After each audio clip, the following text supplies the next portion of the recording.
Hi guys, this is part one of the VR to Zed Outdoors and his little moral question. 3 of life's lessons. Well, I've had a really good thought about this, and I could be quite controversial on them, but I think I'm going to tame it down a little. Firstly, the basics. Marriage. Marriage is a partnership. Both people are equal. Everything is shared. There's a lot I see amongst the married community where one partner takes up a dominant role above the other, and as a result of it, things don't work out. My take on that is marriage is a compromise. It doesn't matter what you do or whatever, providing that you can do that without upsetting the other half, you're going to get it right.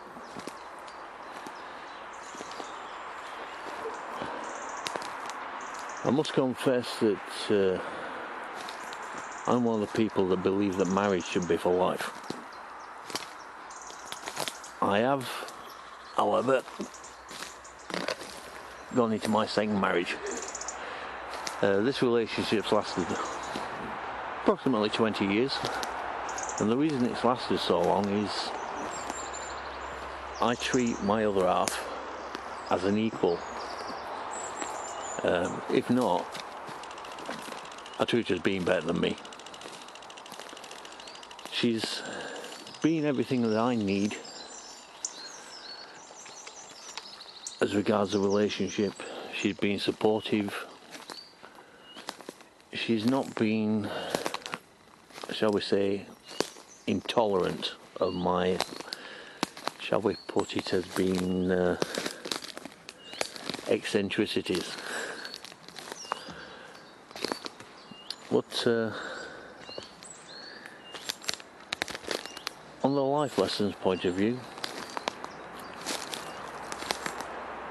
I would seriously look at your relationships and ask yourself, would you want that from you? And when you can sit down and tell yourself that you think that you're doing things in a reasonable manner, chances are that your partner will as well. Just a quick look around here. I'm in Blackamoor Wood, just outside Sheffield. This place was granted to Sheffield City Council in 1933 for the people of Sheffield to happily roam about in. Well, as you can see, they're doing some clearance work. Those things, the ones with the lilac coloured flowers, are rhododendrons. And you can tell from the amount of coverage that they put in there that they kill everything that's underneath them. So they're clearing a bit out just to increase a bit of biodiversity.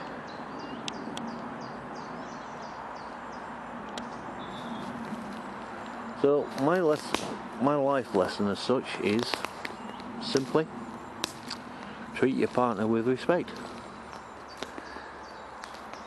At the end of the day, they are the ones that you trust most in this world.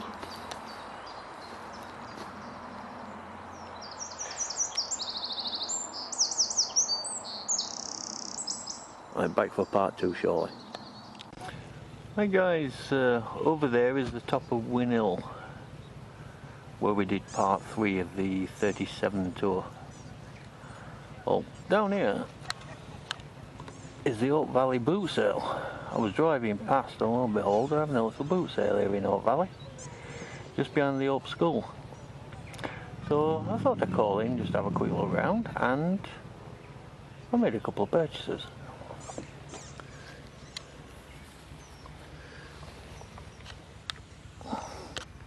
Small lightweight tripod, ideal for fitting a kit bag. And this, a collapsible crab pot. The whole thing telescopes down on itself and then springs out when you do the clips. There's a zip on the top. Definitely needs cleaning out.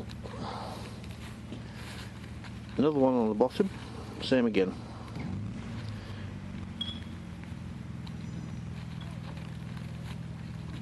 I'll probably replace these. Line on there for attaching it to something. That could be handy next week while I'm away. So, for a couple of quid, not too bad. Right guys, we moved on. Down there, I'll just zoom in, is where the boot sale is, just behind the school. That's Hope. Up there is Win Hill. And across here is Lewes Hill. We'll explain more about them later on. Over there on the horizon, if we can zoom in, that footpath running up there goes over the top of that ridge and drops down into Edale. And that's the footpath that was mentioned in 51 Fox's video. Across here we have Mamtor.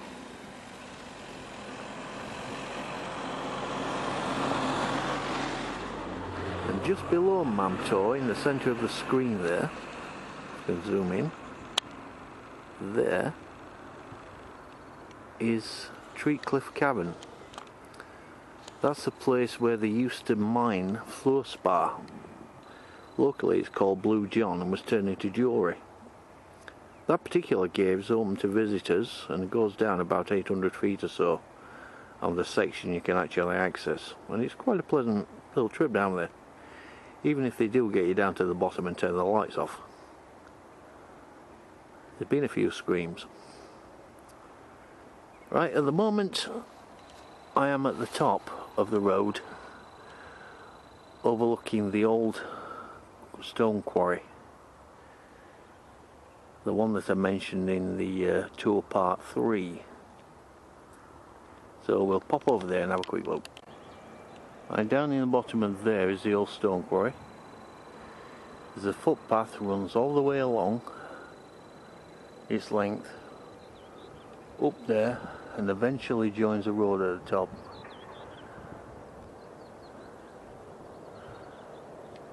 And take it from me, on a motorcycle, it's quite a ride up there. So pop over there and we'll have a brew while we discuss the second part of Zed's VR.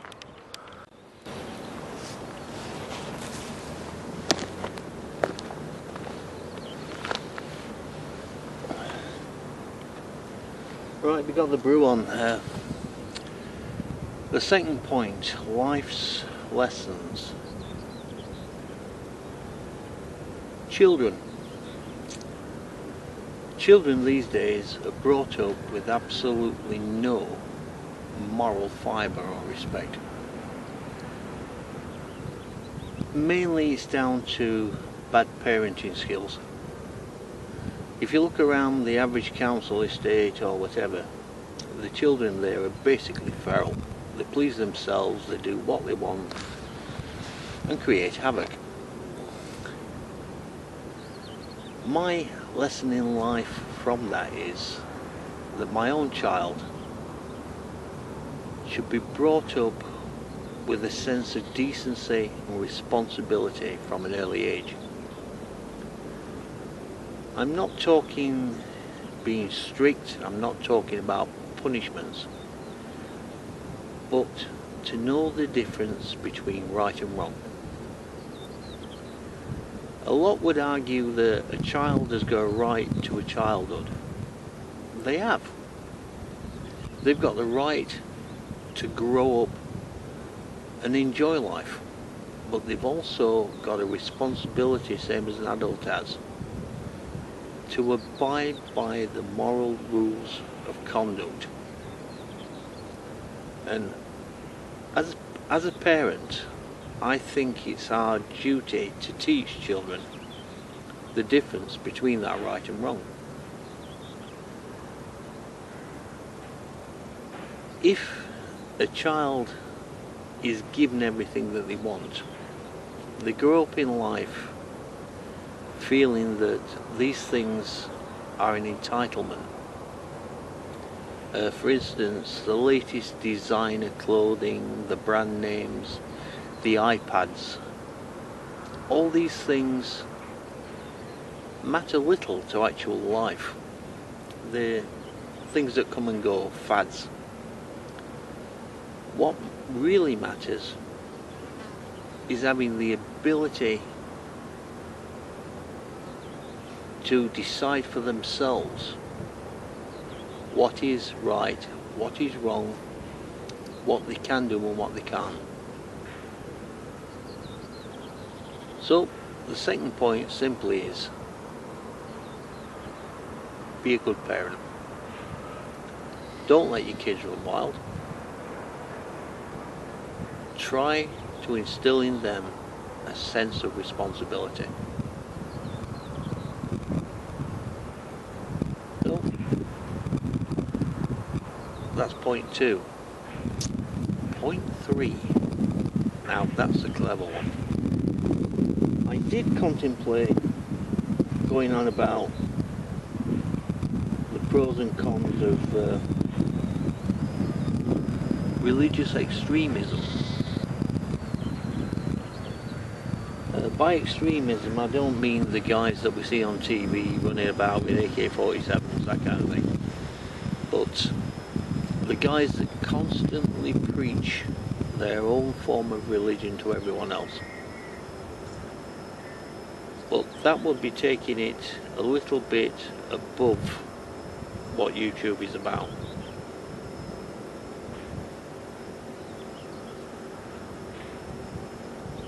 I think if anything, the second point brings us to a third, which is monetarism. We seem to be born, go to school, from the moment we leave school till the moment we die, we're obsessed with obtaining money. We work, a lot of us worked absolutely silly hours in the past. What do we do with it? We go out, we spend it on, again, designer products. You don't actually need these designer products. There's no real difference in practical use between a Tonica stainless steel mug and a BCB stainless steel mug. They both do the same job, but the difference in price, well, it's up to you whether or not you want to go down that road. Society, speaking particularly in Britain and the Western world, as the way it stands, is monetary based. Everything revolves around money. The only people that gain from that are the bankers. When you think about it, actually sit down and think, the money that we're using isn't going anywhere, it's just going around in circles. We've paid money, we spend money, we pay money again. Where does the guy that's paying you get the money from? Because somebody's paid him with that money to pay you. So it just doesn't make sense to worry about these things. You can get along in life without the need for constant monetary gain.